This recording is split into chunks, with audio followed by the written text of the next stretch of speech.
Come closer. I want to talk to you. I'm going to tell you an astounding story. The story of the Maltese Falcon. 600 years, the Falcon has carried the mystery of a fabulous wealth under its grotesque wings. I could tell you 1,000 tales of the men and women who have hunted this evil bird. But every story has the same ending. Murder. Listen to these incredible people, all consumed by their passionate greed for the Maltese Falcon. What have you ever given me beside money? Have you ever given me any of your confidence, any of the truth? Haven't you tried to buy my loyalty with money and nothing else? What else is there I can buy you with?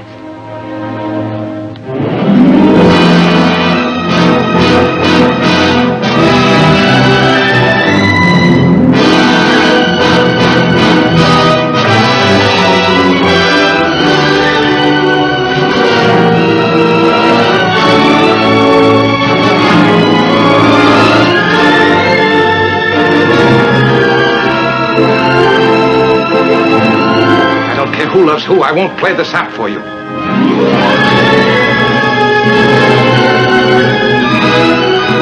I haven't lived a good life. I've been bad. Worse than you could know.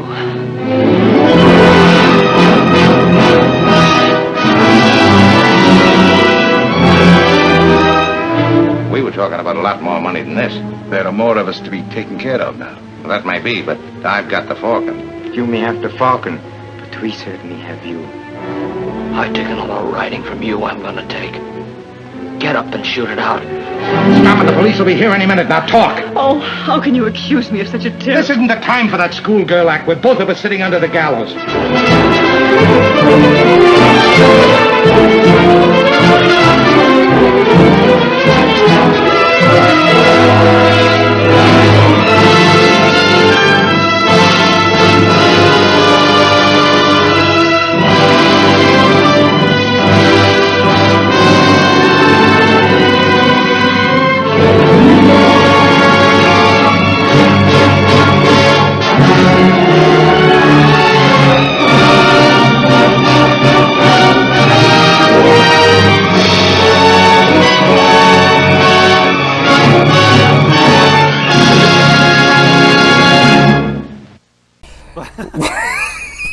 We're fucking live! Silent live. Right one, baby. I'm gonna start laughing at my own jokes, Jimmy Fallon style. Nice. Hell yeah. He said, oh. He said, oh. Everyone's like, what the fuck is this dog shit? So how are you? Good, how are you? I'm feeling a lot better. So, before we get started, I earlier asked Matt if he was ready for the podcast today. He said, should be, and then I made a joke about, oh, you're gonna get diarrhea.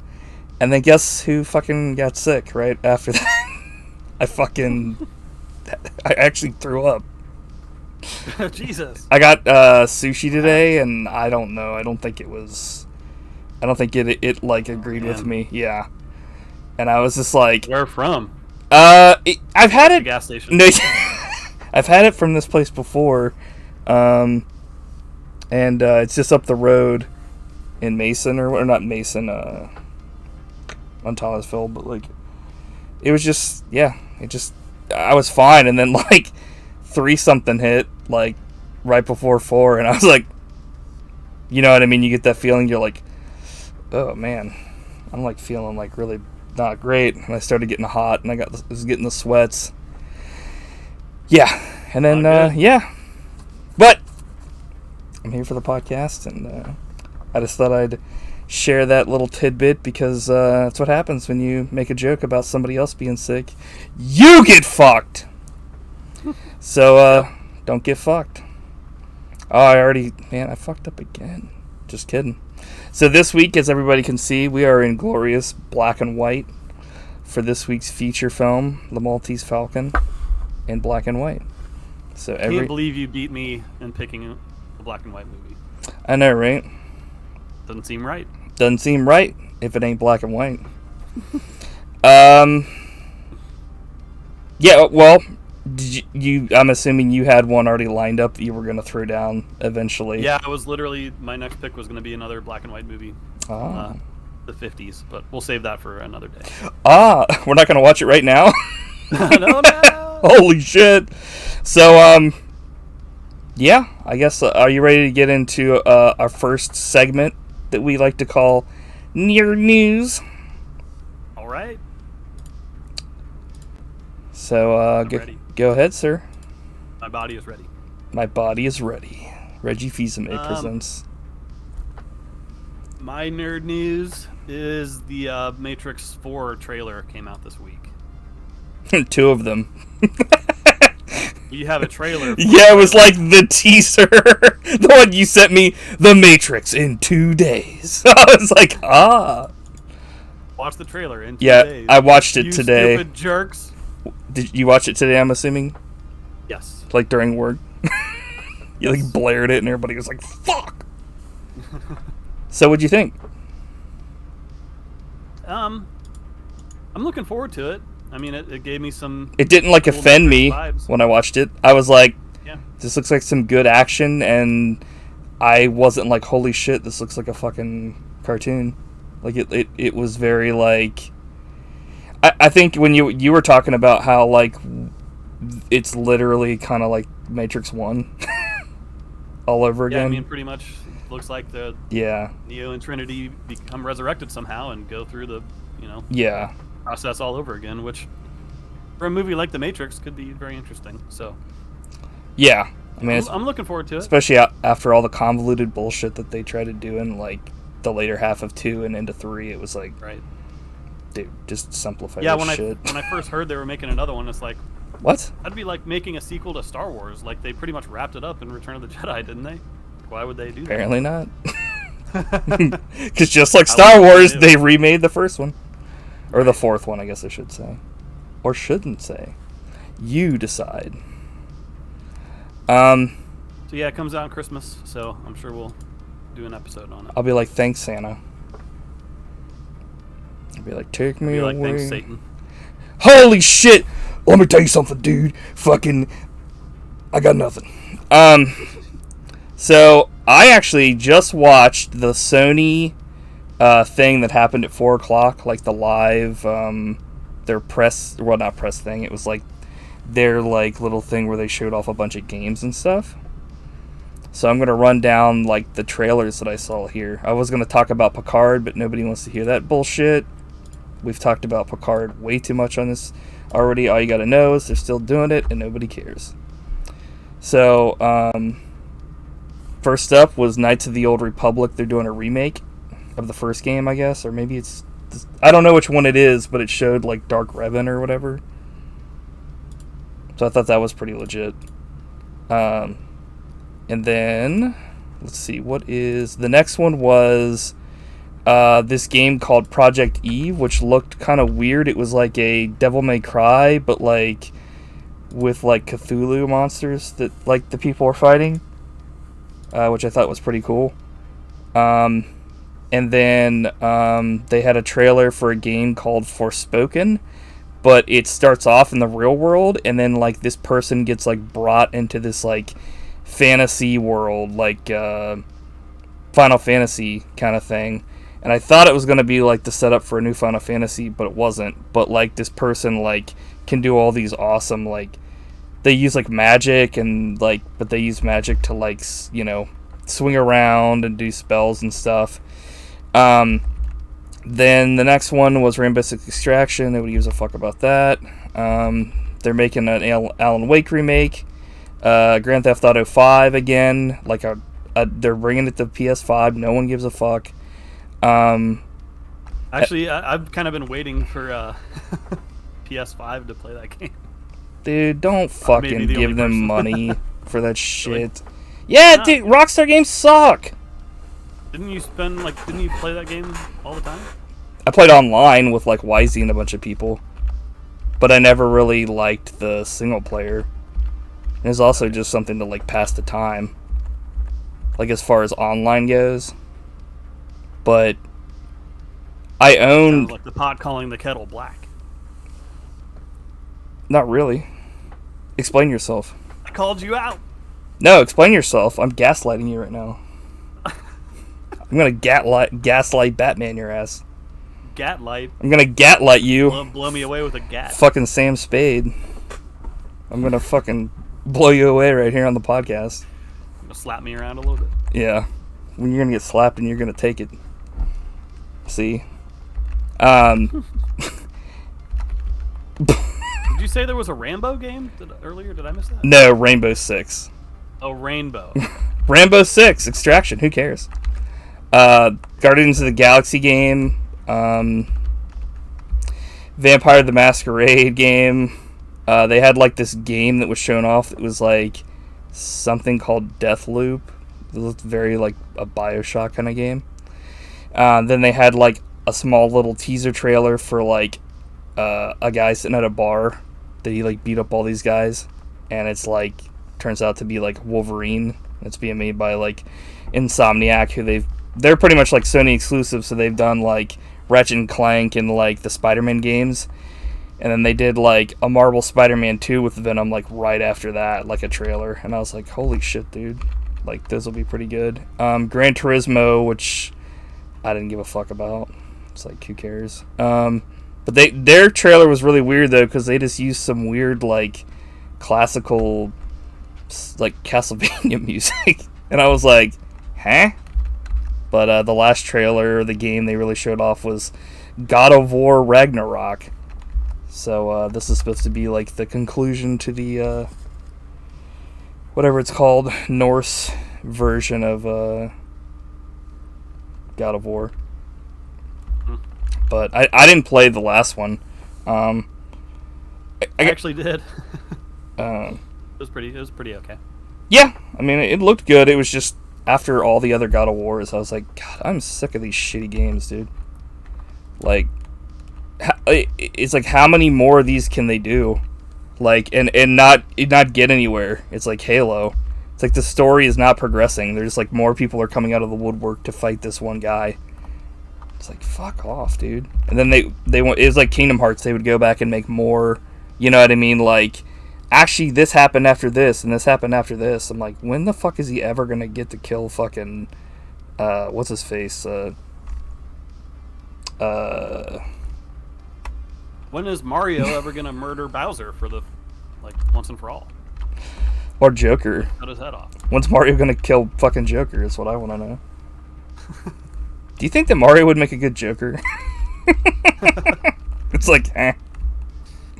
Charles Martinet would make a good Joker. He'd make a good dude that almost fell over.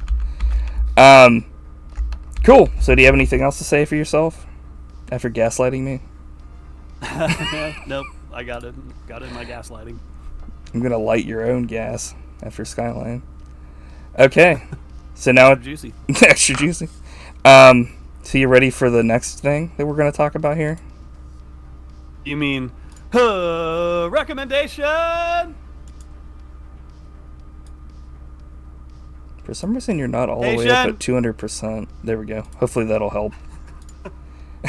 I have to keep turning you up because sometimes people are like, "Dude, Matt's like quieter than fuck." Turn my mic up.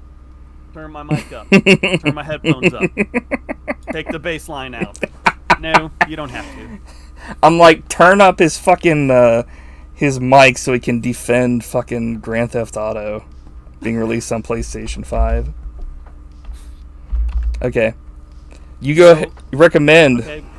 Okay. I'm pretty sure this might be a repeat recommendation from one of us over the years. Was it O? Huh? Did he said O? He said O. He said O. Hey. He said O. Hey. What? Nonsense. But my recommendation, Nation, is the Three Stooges movie from 2012. I don't think either one of us ever recommended that. I couldn't remember.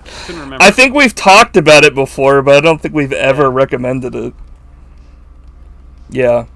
I mean, when it came out, I think... the marketing for that movie was fucking horrible. That's like... It was... Unfortunately, they put the worst scene in the movie in the trailer where, like, Mo goes to... Jersey Shore. Jersey Yeah. Shore, and he's like, hey, you snook. Yeah, it's which like is like the one bad part of that movie, but the rest of it is yeah, awesome. that movie was like a complete like the way it was marketed was a complete shit show, and it's like Yeah, it made it look terrible. that's like And I thought it was gonna be terrible. Yeah. Then you watch it and you're like, oh, this is actually amazing. Like the guys that played Larry Moe and Curly, Yeah. are all each excellent. yeah, they did an awesome Really job. funny.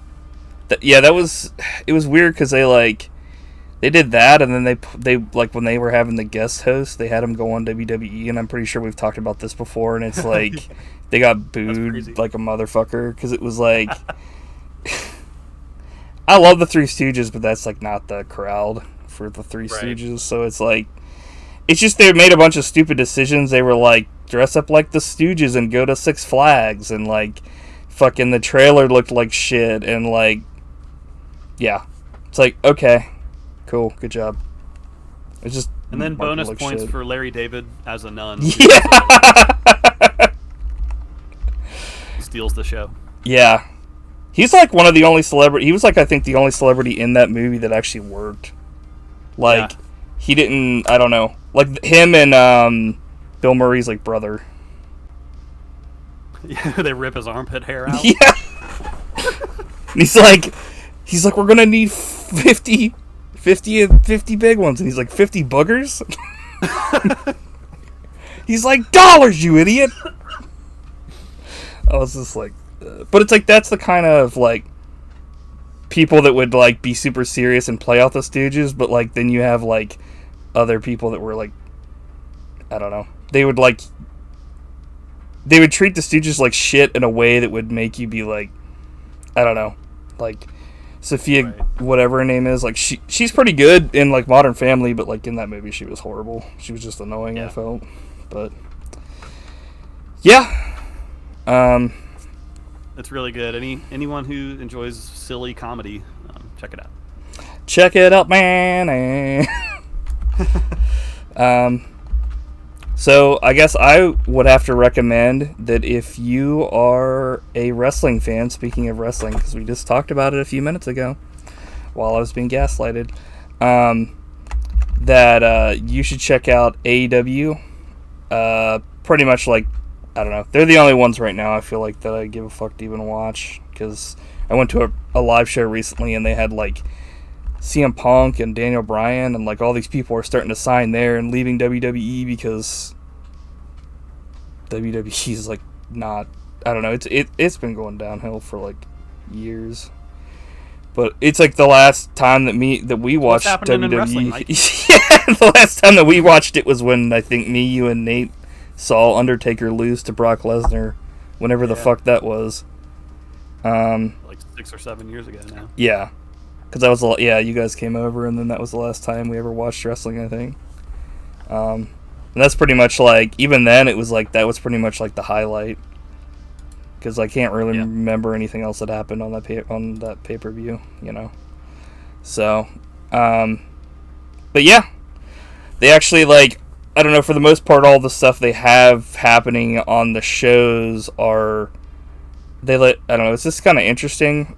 Unlike WWE, I don't know, I don't really find it interesting because either the people are boring or like they're not allowed to do anything, so it's kind of like they have to keep pulling out old fuckers all the time, and it's like one of these days these people won't be around anymore, and then you won't have anybody to fucking put out that anybody's going to tune in to see. So, but Yeah. I don't know, that's one of the reasons why I haven't really watched wrestling in forever.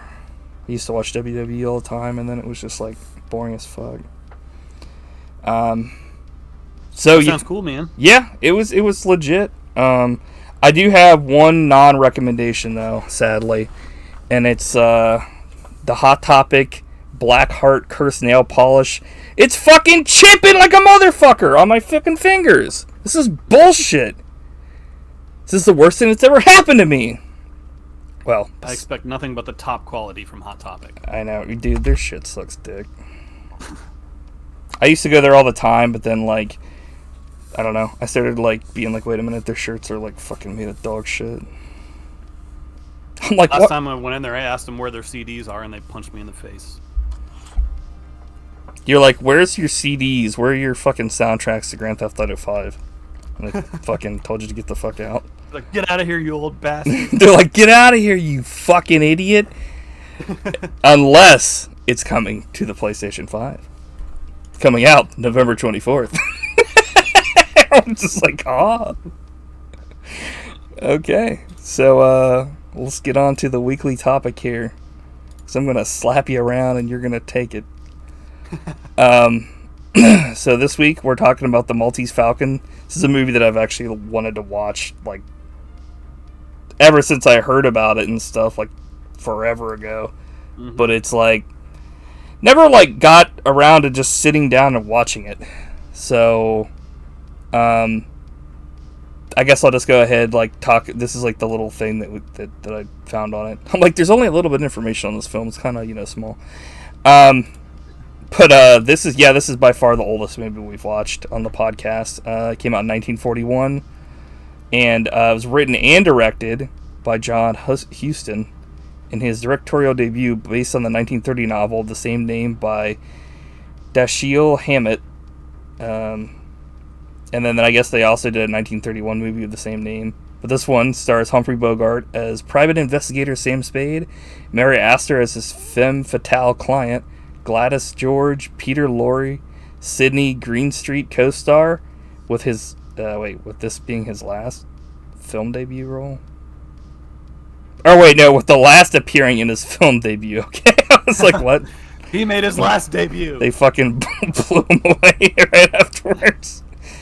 How many times can he debut? This has got to be the last. He keeps coming out with like different disguises on.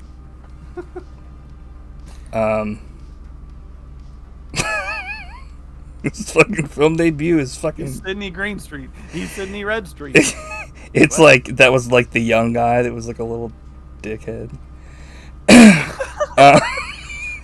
What? I don't know. That's funny. So,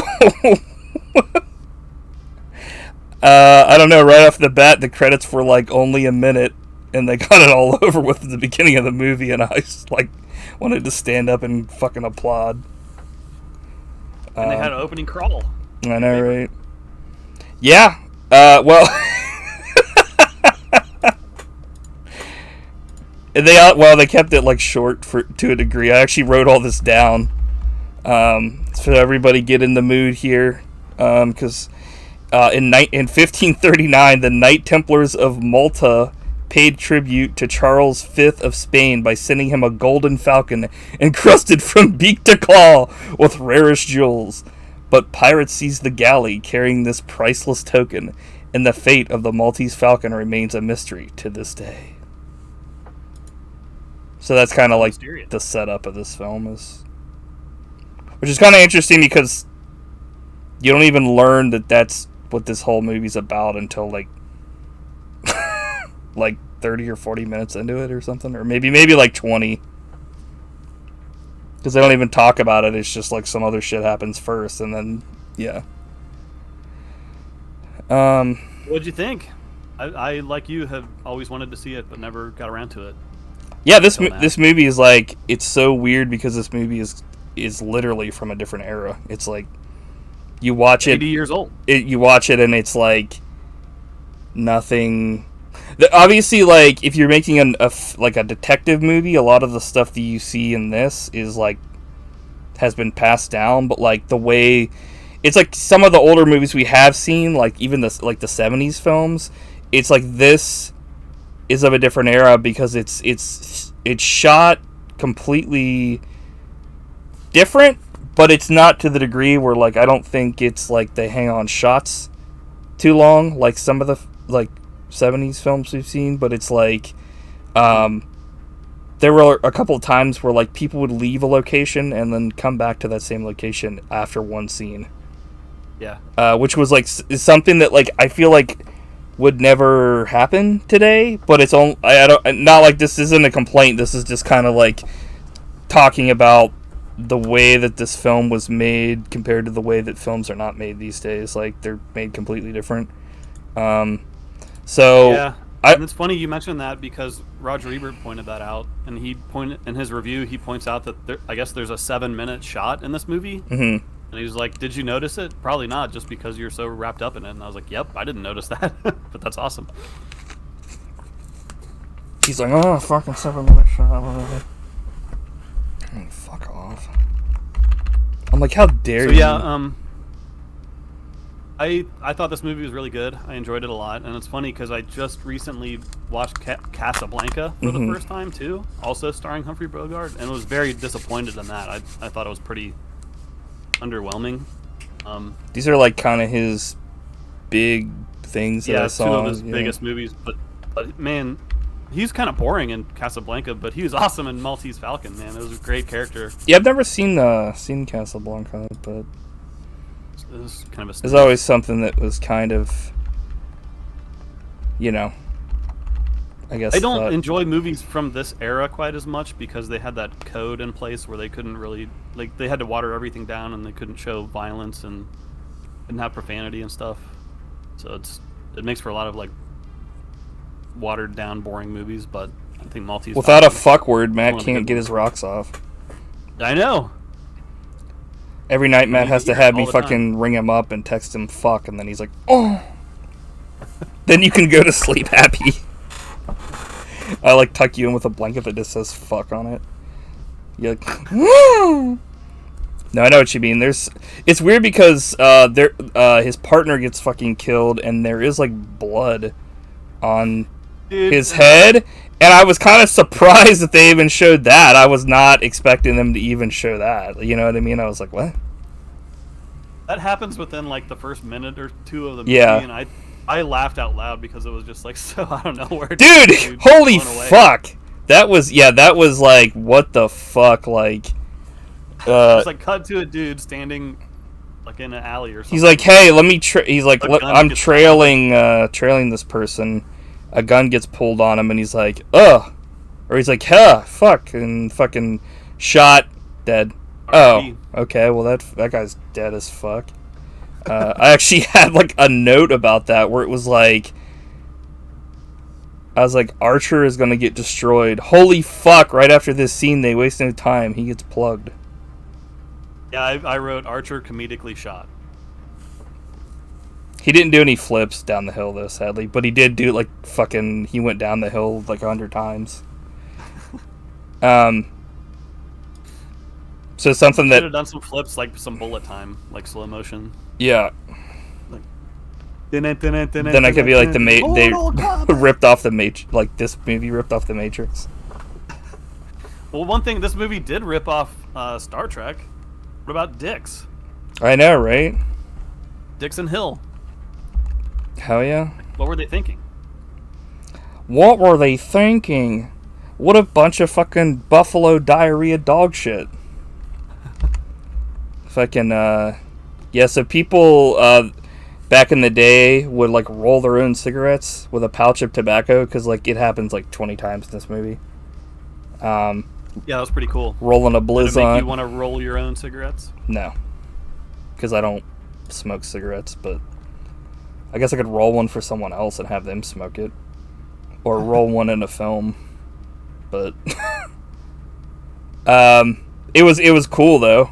I will have to say the lighter he had was something I actually kind of want to look into getting.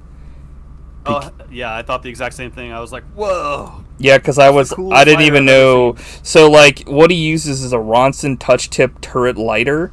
The Ronson touch tip. Oh, nice. I actually looked it up. Yeah.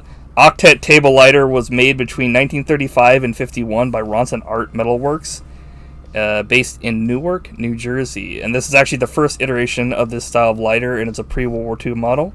So the way the lighter works is by removing like the wand and pushing the tip of the wand down onto the striker pose. To fill the lighter, you just remove the wand and add fluid to the hole where the wand resides. A very easy to fill and use lighter with no tools needed.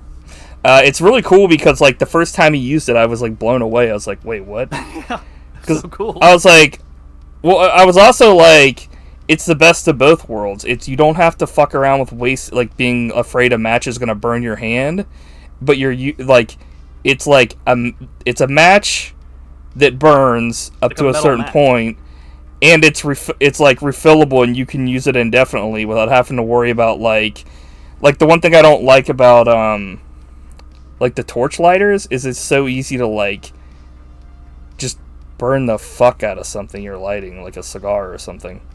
And I feel, and also they're bulky. And yeah, they can be bulky. Dude, I'm looking on eBay right now Mm-hmm. to get a good quality one. It looks like you got to pay hundreds of dollars. oh yeah, yeah. Like if you wanted one that was exactly from this time period, like I saw one online that was like $1,000. Yeah. That was in mint condition. It was like, I would be fine with one that did the exact same thing, but wasn't like the exact same. one from Yeah. Maltese Falcon. Just because the idea is like, I don't know why, like the flip lighter is so annoying and the fucking torch one is convenient, but it sucks. Like I don't like it as much. But like it's just, I don't know. Pulling a fucking match out is like, I still like the match way to light a smokable the best, honestly. But yeah. Yeah. I would say that both detectives in this movie are like smoking like fucking freight trains. Like they were like man. going nuts in that first scene or whatever where the lady comes in. They're like, I was like, Jesus Christ. Some serious smoking going on in this movie. Yeah. Speaking of detectives, I've got a list of detectives here that I looked up. I don't really have like a top. I don't really have a number order for these, except for number 1. Okay. So I wonder what that one could be. I'm like Inspector Adiganes. But only the one from the RPG. Right, that nobody knows about, except for like one person. So we have Inspector Zenigata, Sherlock Holmes, Hercule Poirot, Batman, Inspector Clouseau, Dick Tracy, Sean Spencer from what's it called?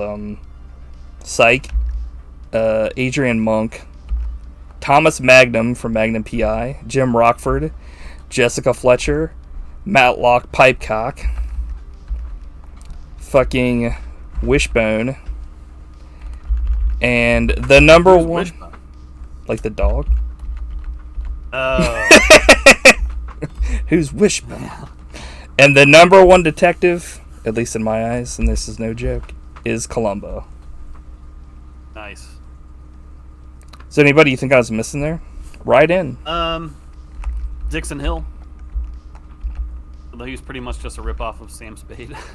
Yeah, I never really like watched any of that stuff, so like all these other ones I've heard of, so it's kind of hard. Sometimes like these lists might not have everybody, but it's like people I've heard of and like have, you know what I mean, like followed their stuff.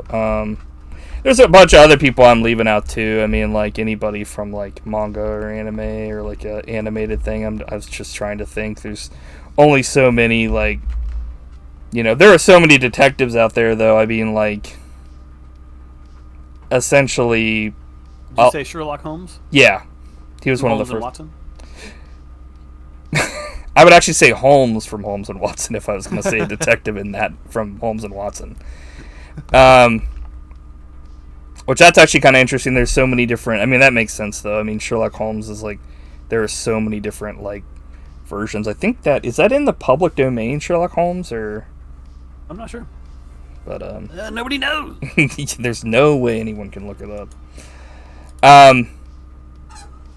So I really like Sam Spade in this movie. Like, I thought he was a great character, and I finally understand like why Humphrey Bogart was like the most popular actor of his time, like from this movie.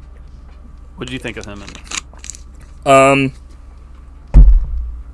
I mean, he's kind of like the copy paste that like almost for most like not well. It's funny because like a lot of these detectives on this list that I just listed don't follow that same thing because they take that and spin it, but like a lot of other movies from that era and movies that have come out kind of do take this whole like, you know, him, like his whole thing. Yeah. I think maybe some of them take things here and there, like Columbo doesn't use guns either, or like prefers not to use a gun. So like that's the closest they get to, you know what I mean, like that kind of a thing. Yeah. it's weird because it's a totally different time too. Because so like in this movie, he's like kissing all the women, and he's telling like, and it's like not only him, but like other people call women like darling and like doll and like, you know, like that kind of a thing. Something that today in 2021, that, you know, you couldn't go around saying or Times doing. have changed a lot. Yeah. It's because it's weird because there's one line earlier, like in the very before, you know, before we already went past it, but it's like when the lady, his client, shows up, his like secretary or like lady, I don't know what she's secretary. Yeah. She says like, "You've got somebody waiting for you out here," and she's a looker, and I'm like, okay, like it's just something that like. Something that like Something, I think you're trying to say it's something we need to go back to, right? Yeah, let's just beat the fuck out of our wives too. Why not? No, it was just weird to hear something like that from a woman. Like I could see if it was like a dude, but it was like, but like I said, things were so, because like he doesn't like, this guy is like James Bond original, because he just like, he doesn't ask something of somebody, he tells them. And same thing for like women, and it's just like, I don't know. That's just kind of who he is. It's totally and different. His secretary is his best ally, like more so than his partner, who he doesn't. Yeah, like his secretary is like pretty much like his best friend, which was actually pretty cool because there's a lot of times when she like helps him like kind of come up with like sort of like ways out of things, which is nice. But yeah, while they're still talking to the lady early in the movie, they're both talking to her, and they say, if this guy fucking still doesn't want to give up the girl after all this shit, we have ways of managing that. And like his partner chimes in for no reason with, yeah! And I'm like, what? It was just so like, it wasn't as out of control as like out of nowhere as the part we talked about, like that happened after this, where fucking he gets destroyed instantly and shot and rolled down a hill for 50 years. But it was just kind of like they were trying to kill this character off as quickly as possible, and they succeeded. He was shown for like 5 seconds, like Miles Archer, and then fucking R.I.P. And then the fucking cops show up with Ward Bond in tow, fucking the dude that's known for being like on Wagon Train, like that's one of his huge deals. It's like he's one of the detectives here. He's not the captain, but he was like Tom or whatever. But like they go in to like rip his place apart. But like it's weird. It's not weird, but it's just a different time, because the dialogue in this is like, go ahead, turn this place upside down. I won't squawk as long as you have a warrant. Right. And I was like, okay. I mean, that's not even like the most out of place, or not out of place, but like different dialogue in this movie. But it's like definitely a different era. But yeah, the guy that everybody thinks did it got shot in the back 4 times. I was like, Jesus! He must have been shot in the back while he was on the ground, because like, who the fuck gets shot in the back and like is still standing like 4 times? But then they kind of reveal that like Sam is like, they never confirmed this, but it's kind of shown that he maybe had some sort of thing going with like Archer's wife, or maybe because it's like, I thought that was a nice touch. Like once he's dead, like she shows up, and even before that, like once he tells his secretary to like, you fucking please tell her that he died, because I don't want to fucking, he's like, keep her away from me. And I was like, I'm assuming maybe what happened is they like had sex once or twice, and then he was kind of done with it. And she's kind of like latching on or something, maybe, you know what I mean, won't let it go, because wouldn't surprise me, because the way that like he says like, I don't want her around me.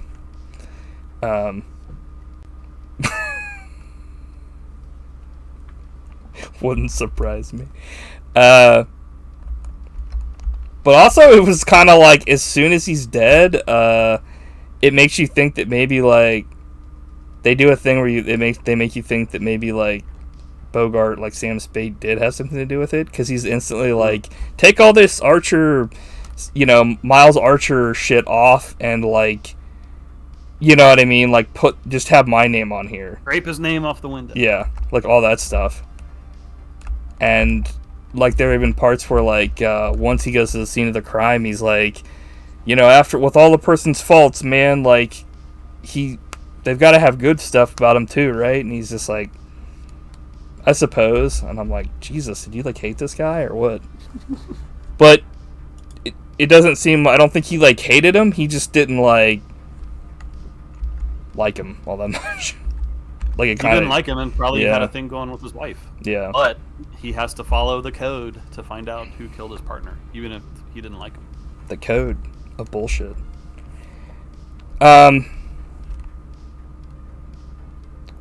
So they had, like, a bunch of awesome, like, signs out his window at night. Oh, yeah, I love that. You can tell it's like a model, but it looks really cool. I noticed that too. Should have been CGI. Computer-generated information. George Lucas should go back and do a special edition. Dude.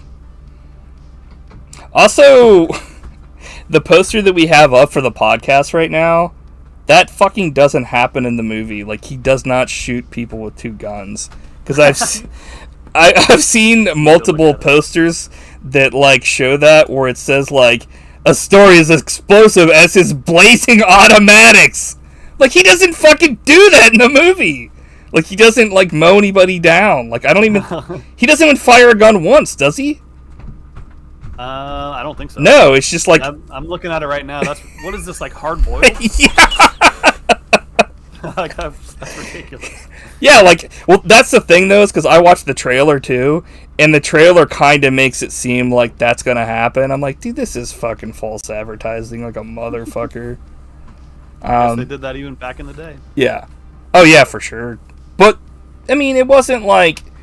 If I would have go see this movie and I wanted to see, like, action like that, I would be kind of pissed off. But, like, at the same time, the movie was a quality movie, so... I don't know. Well, now that I'm... he does hold two guns at one point. When he well, no, he does, but he doesn't fucking fire them. He doesn't fire a gun ever in the movie. His automatics are not blazing. Yeah. In fact, no, only, like, 3 automatics are blazing in the film. Also, automatics, with the guns are, like, fully automatic. They're like, it's like, good God, he's got, like, mini turrets on his fucking hands. 2 clouds. Yeah. I'm like, fuck. No wonder you have to shoot someone 4 times to kill him. Oh my God. But so we got the introduction of Peter Lorre as Joel Cairo. And, like, this guy, like, they do a ton of impressions of this guy in, like, fucking Looney Tunes. Yeah. Like, and that's pretty much how every kid knows about this movie. Yeah. It's like Peter Lorre. And it's weird because, like, he's, like, I couldn't tell at first if he was supposed to be, like, doing, like, an Asian person, but he's not, I don't think. I think it's just... He's from... Weird looking. Yeah, well... the fuck? He's just, like, he talks, like...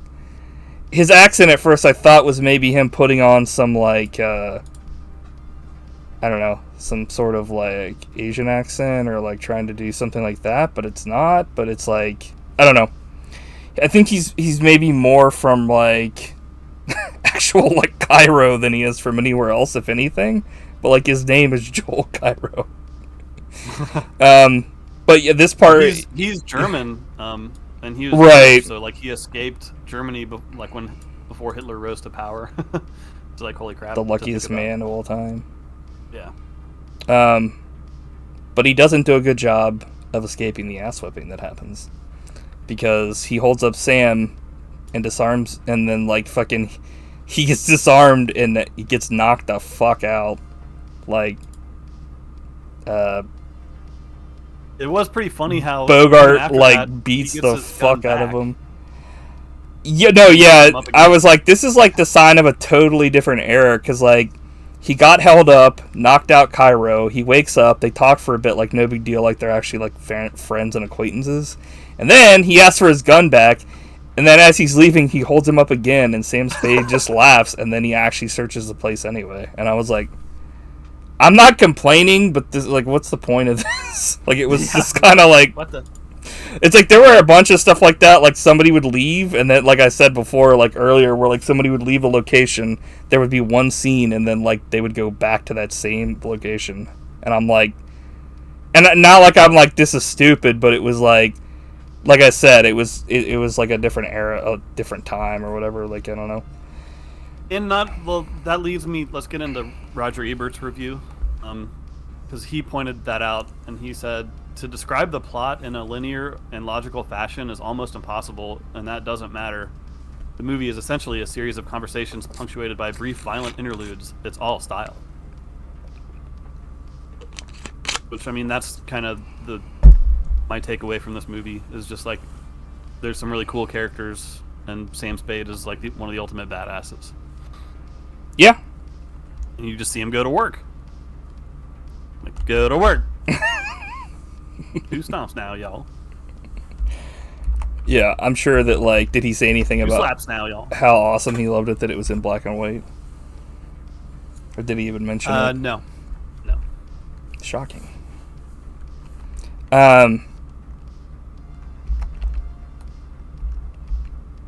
Did he have anything bad to say about it? No, he gave it 4 stars and pretty much raved about it. Shocking. What else is there I can buy your loyalty with? And then he kisses the fuck out of her. Also, Peter Lorre is like tiny compared to everybody else in this fucking movie. I don't know. I don't know much about him other than, you know, this is actually I think the first film I've ever seen him in. And compared to everyone else, he wasn't like fucking Vern Troyer, but he was like definitely like a head shorter than fucking like some people in this film.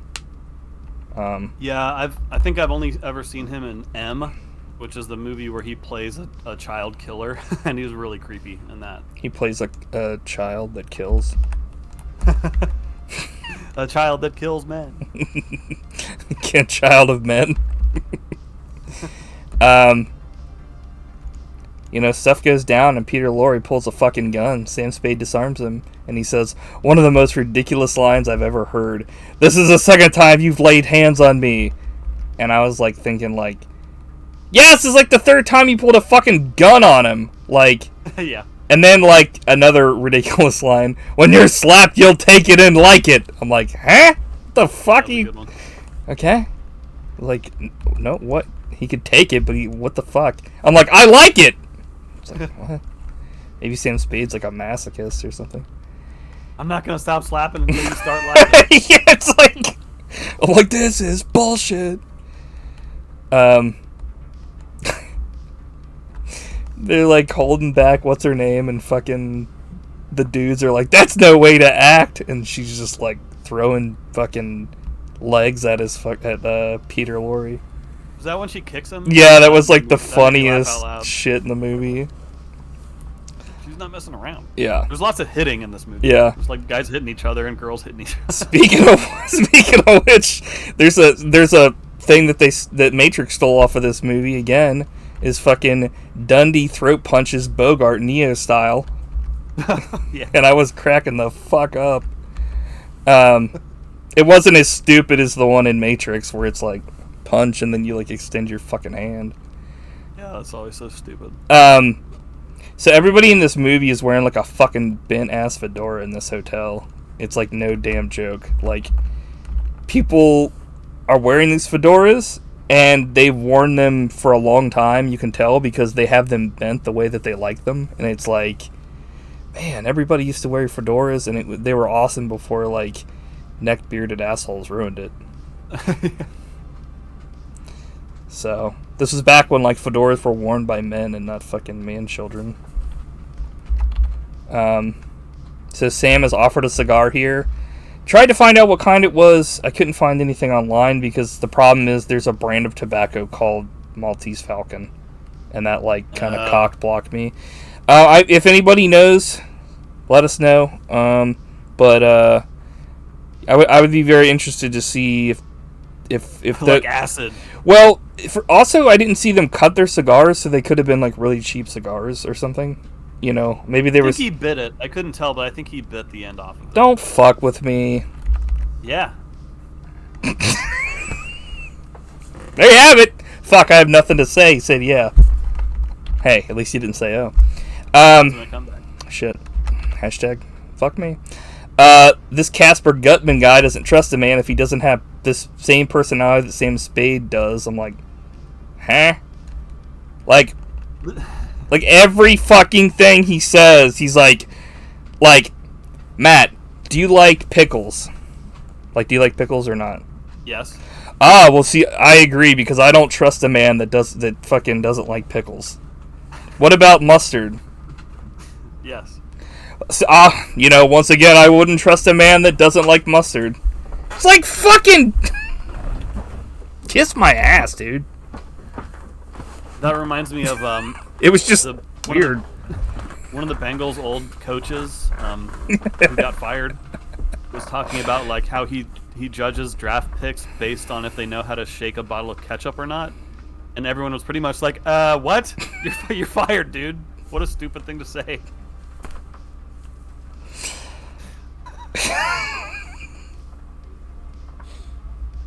Maybe you should judge them on if they can actually play.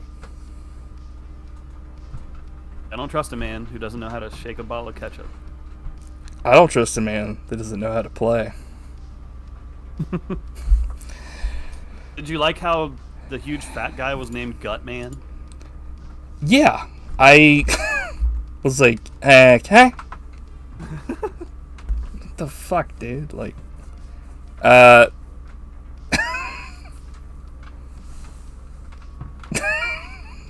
I don't know what to say that last scene. It's like, what the fuck? Like,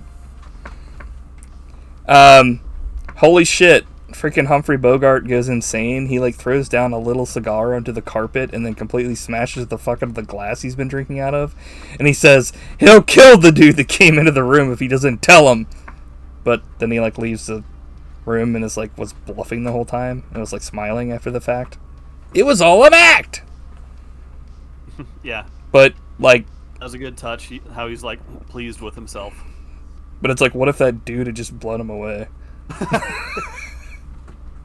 Came in with blazing automatics. He's like, that was the Crystal fucking Falcon. Die.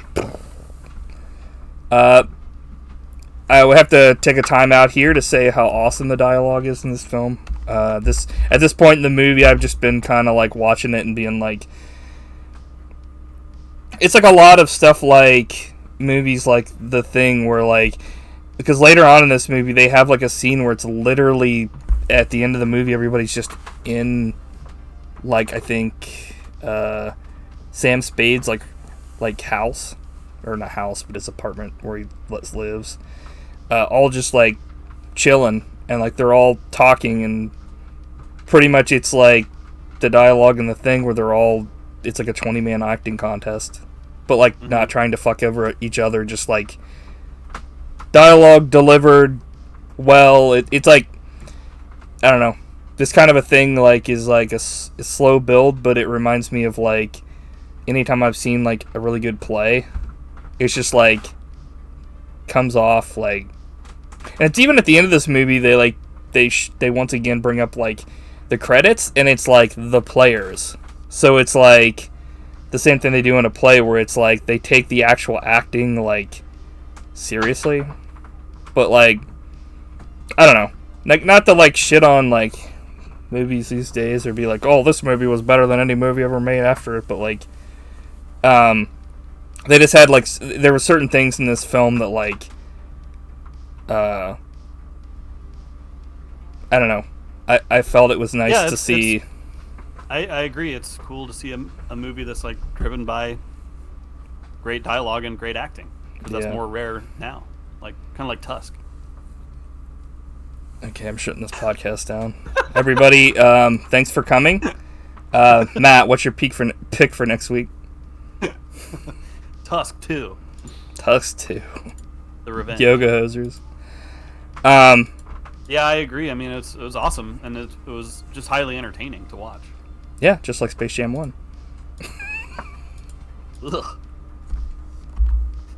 So there's a part of this movie where Sam Spade like brings up the idea like we need to create a fall guy for this plot. Dude, what the fuck? That was hilarious, but that reminded me. Okay, so this is a little bit of a tangent, but it's a hilarious story where the former NFL player Chris Carter, he used to hold like a rookie like symposium where he like people would give speeches to all the rookies about like how to handle your career and your business and stuff like that. And Chris Carter gave a speech where he's like, all right, everybody in your posse, you need to have a fall guy ready for if you get in trouble, you can blame it on him. And it was like, dude, what? And everyone was pretty much like, I can't believe he just said that. And he's been roasted ever since.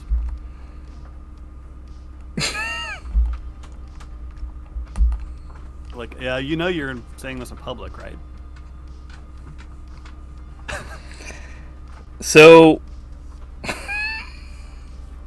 why do people that are in this, like, that are in sports, why are their brains, like, not made of, like... No. It's like the second story you've told on this podcast. This episode concerning the NFL, not just in general, but things people said that got them fucked. It's football season's back, man. Friday night's a great night for football. Gotta get out my pillow. I like that laugh. He's just tickled. Yeah, it's I don't know what possesses somebody to like go to that limit of being like, I'm gonna be so truthful, it's gonna be to my detriment. You know what I mean? Like, yeah. There is something to be said for, you know, people being like, I have to be honest and stuff. But there is a thing as like too much of a good thing and too much honesty. Yeah. Like, not only that, but if you say you should have a fall guy, that implies like you're gonna be up to no good. Like the wrong message. Like everything about it is crazy. It cracks me up every time I think about it. Did they like pin him to the electric chair? No, I think they were just like, don't let him. They're like, give this man a raise. Give this man a Luger and send him to the field. This is another time where people smoke a cigar in this film. I'm like, dude, you just gave this motherfucker a cigar and he wasted it. You're giving him another fucking cigar? Which makes me think either this guy was like loaded or like the cigars this guy was handing out were like shit. I think back then, like everything, like there was so much smoking, they were like free. Yeah, seriously. It was like breathing air. Yeah, seriously. And I think like everybody in this movie died of cancer, like right after this. Oh, jeez. Seriously, dude. I think like on IMDb, like Humphrey Bogart died of cancer. I think Peter Lorre died of cancer. Like, let me just check here real quick. At least for Peter Lorre, I'm pretty sure.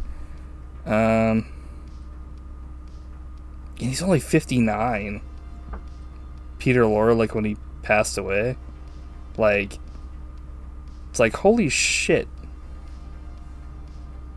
Yeah, it's just like I don't know, like just better times. Oh no, actually he had a stroke, but I mean if he had been fucking smoking his entire fucking life, it could have been brought on by smoking. He's had a heart attack. Brought on by this knife. Yeah, I was just thinking that. Brought on by this knife. It's like, yeah, that's just so like. I mean, that's the kind of drank that exact bottle of Jack. Well, it's like the whole thing about like people smoking vape, like EpiPens and stuff like that. Like, back in the day, you didn't know that, like, they didn't know cigarettes, for the most part, were as dangerous as they are to, like, constantly smoke. And even if they did, the companies didn't give a fuck. So they would just, like, it was the cool thing to do. They'd push them. Everybody's smoking and shit like that. And to me, it's like I see EpiPens and, like, e-smokers and all that crap, and I'm like, you never know, like, you know what I mean? It's definitely less, I would assume less dangerous, but you don't know what's going on with that fucking thing.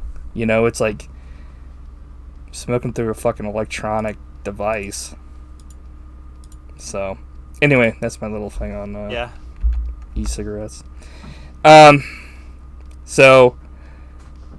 But yeah, I think I also thought about that because, like, I remember a lot of times they would show, like, back in the day, like, around this time, like, cartoons where, like, somebody would have a baby and, like, everybody would be smoking a cigar when the baby was born. It's like, Jesus! The baby's like, like, comes out fucking in an iron lung. Let's see here. Guy walks out into the office, Falcon, and rips. What? Oh, the guy walks into Sam Spade's office with the Falcon and fucking instantly dies. You walked onto the Falcon and rips. Yeah, it's like, guy walks into the office, Falcon, and rips. Like, what? Now I want to see that. What a fucking dumbass note. It made no sense. I was like, I read it and I was like, actually, let's take this time. Have you ever, so far in the podcast, written a note that, like, later you look at it and you're like, what the fuck does this mean? Like, yeah, we talked about it. I can't remember exactly what it was, but it was really stupid. Oh, that's right. Yeah, it was. We did it. It wasn't it for Action Jackson or something. Yeah, or maybe the raid. I can't remember. And you were like, I thought it was we were in person because I think it was the one where we talked about you telling the story about Peter Jackson seeing a ghost and telling a ghost story or something, and he said it was like the most horrifying thing of his life or something. Mm-hmm. So, anyway, we talked about this earlier, but I had a note that says the scene, like, about who's going to be the fall guy is legit great. Because they're all, like, talking about, they're going to say, like, Wilmer is going to do it. And then they knock the fuck out of him. And he's, like, moaning hardcore. Like, multiple times. So much so that, like, they have to fucking, like, actually shoot a shot with him in it. He's like, oh! And I'm just like, okay. Dude, shut the fuck up. Then he wakes up and everybody is, like, looking at him. Like, there's a legit thing where it's like he wakes up and it, like, they do a still shot of each person in that room. And it's like, your ass is the fucking fall guy. And then after all said and done, is the Falcon real or fake, Matt? It turns out to be fake. Damn it! Survey says, fuck. You are not the Falcon. You are not the weakest link. Hello. Another thing that cracked me up is, like, there's the whole thing where there's that gigantic, like, boat fire. And then they explain it like, nah, that wasn't on purpose. He just got careless with matches. I didn't really. I was like, what? What? Yeah, I honestly was. I was watching that and was down a freaking aircraft carrier. Yeah, I didn't really understand that at first because I was watching the scene, but it was so short too. And then they later on talk about it, and I was like, what? I was like, okay, that's a hilarious touch. It's like that could have been a cut scene then. Peter, he calls the one dude a bloated idiot, but then he starts crying. I'm like, what? Not the fat guy. So Peter Lorre calls, like, Gutman. He's like, you're a bloated idiot and you fucked all this up. And, you know, and the one guy starts, like, shaking with, like, rage and stuff. And then Peter Lorre, like, fucking faints onto a fucking chair and is like, and is, like, crying. And I'm like, huh? I did not see that coming. I was like, what? Yeah, I really didn't see the end of this movie coming at all. Like, I had no idea what was going to happen, and I was like, oh, so What? Sam Spade just narcs on everyone. Yeah, essentially he's like, hey, they were going to pay me off, and they were going to give me this money and this and that. Literally, he does all of it and doesn't take any money or anything. Right. Even though, like, he fucking lies kind of like a motherfucker at the end, because he's like, they were going to give me this $1,000 to fucking, you know, and he's like, you just tried to take it from him at the end of the fucking film, you fucking liar. But it was funny. Yeah, he literally just rats out the 3 people, and then, like, he doesn't have to, but he rats out the lady, and then he also... That legit made me sad. I was yeah. like, man, this is rough. And then out of nowhere, he's like, by the way, here's the $1,000 that fucking they were gonna give me.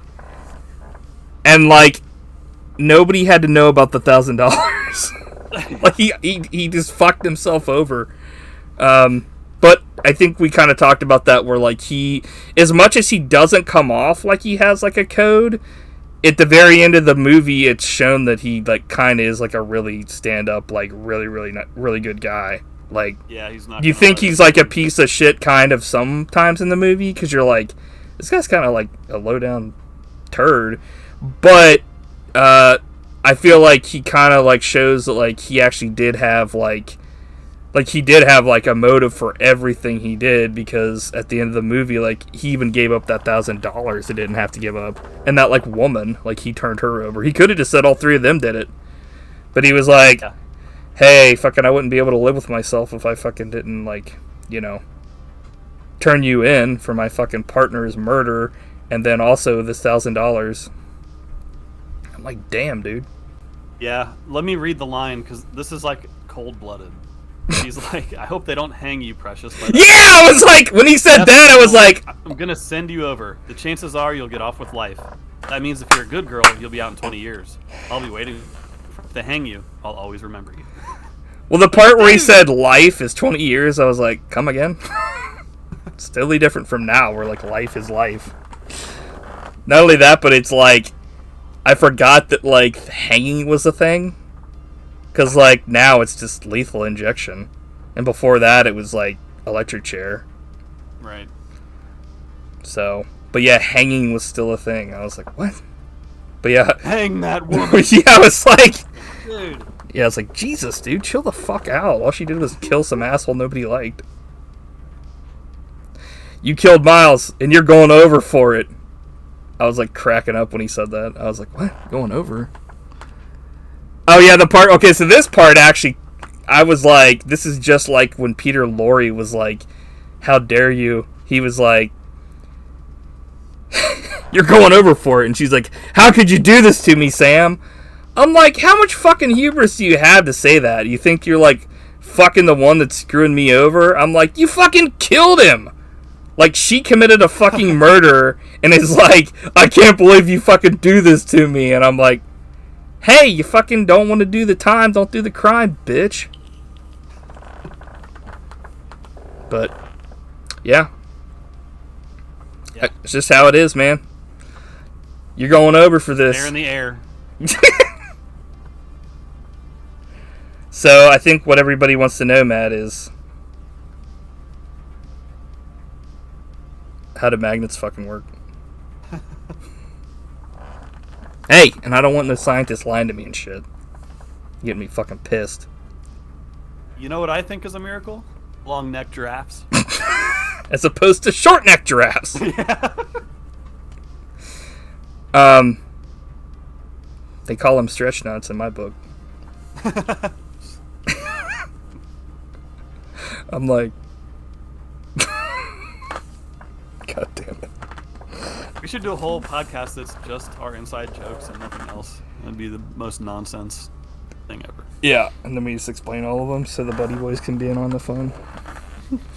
Okay, so, I don't know, do you have anything else to say about this film?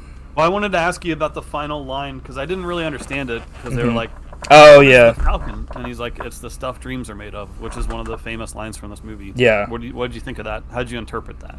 I mean, it made, like, total. Well, at least to me, I mean, it made total sense. But I'm not going to say what I thought. I'm like, you're gonna have to figure it out. I understand it, but do you? I'm like, what do you think it means, Matt? And you like saying, I'm like, because if you had said something else, I don't trust it, man. So like for me in this film, like that, there were so many people that were after that. So like, the lady killed that one dude for it. Like those dudes, like all three of them, like Peter Lorre and like Gutman and like the little fucking pencil dick guy, were like all like, you know, that was their like, that guy. What they were so, at least the two dudes like Peter Lorre and like Gutman were like so, like that one guy had been chasing it for 17 years. So it's like that was his fucking like that, like, you know, like things that dreams are made of. And if it was worth that much money, like, you know, if it had been worth that much money, like, and he had actually taken the money, you know, like he would have had like at least $10,000 to start with, and then more money possibly coming down the line. So it's like not only like his dreams to a degree, but like all those people's, it's like, and all those people that have been chasing it throughout the years. And it's just like, you know, it's kind of like a treasure that like, you know, people have been looking for forever, like the Holy Grail, or like, you know, that kind of shit, where it's like it's the thing that dreams are made of. You know, people can become wealthy, famous, anything. You know, you get money, you can become famous with wealth. So, and if you become famous, you can become wealthy. So it's just like, yeah, I don't know. It was a great last line to the film, and it was interesting that the end shot was like a hallway. It was like, it was just like the fucking elevator already closed.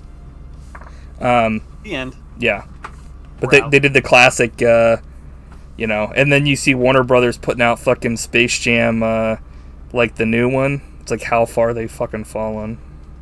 Oh, dude, was Sam Spade in Space Jam?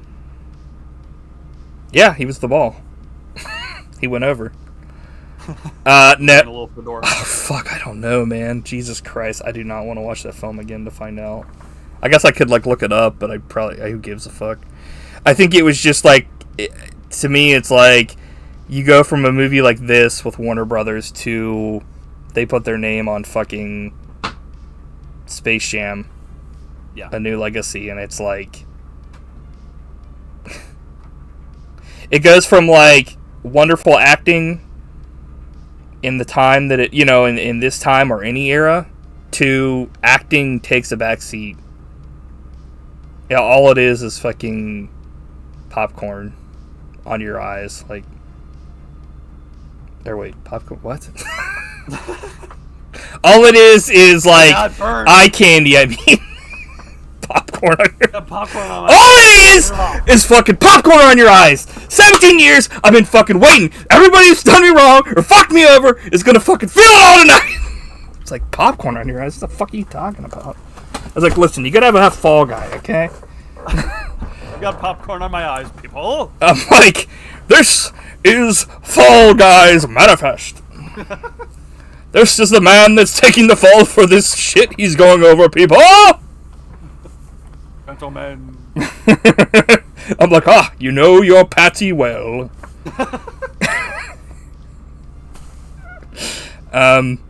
Yeah, it's a great film. I'm glad I watched it. I don't know if I would watch it again soon. And if I did, I would probably, like, I started watching it on the HBO Max app, and HBO Max fucking sucks. Like, it's so poorly designed, and like every time I want to pause it, it like lags. No other app I have like lags, regardless. Even if it's like a really low quality one, it doesn't lag. And like this is like, these people are getting billions of dollars through subscriptions.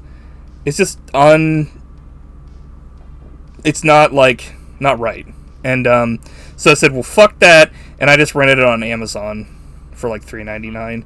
But if I watch it again, I'm gonna buy like the fucking special edition Blu-ray like Warner Brothers put out, because Amazon, their like quality sometimes is shit. There was a lot of like film scratches in this, and I know that the one on HBO Max was way better quality, but like it just looked like the viewing experience was a shit show. So Yeah, I ended up getting the Blu-ray. It was like $9. yeah, I should have. I wanted to get like the really really nice one, but I don't know. I want to look. There's like a collection that like has like that and like a bunch of other like Warner Brothers films, like The Thin Man and shit, I think. And like I heard those films are fucking legit. Yeah. But yeah. Yeah, I agree. It was a great movie. Glad we watched it. It was fun to talk about. Yeah. It holds up much better than Casablanca. So I'd say watch this. Yeah. Get Casablanca. And then get the 4K version of fucking GTA coming out. That's actually on Matt's Amazon wish list. And then give me a big old smooch. And if you're gonna have a fall guy, fucking make sure it's in your posse. Everybody in the posse, everybody in the crew.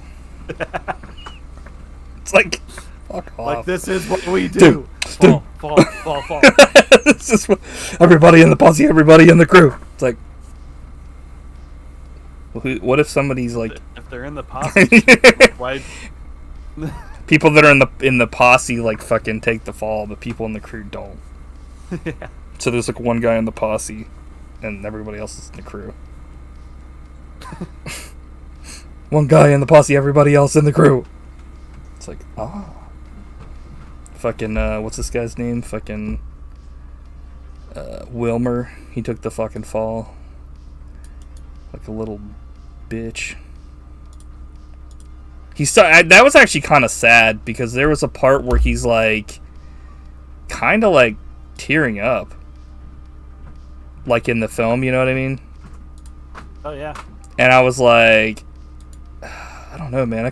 Like he did do like, you find out later, yeah, he did actually kill somebody. Like he was the gunman. But it was like, it was just sad because he was like a young kid kind of, and he was like tearing up, and you're like knowing that like they were gonna fucking frame him, because like in before they really like said they were gonna do it, like they like fucking like the guy kept being like, oh, we would never do this because fucking he's like my son and shit.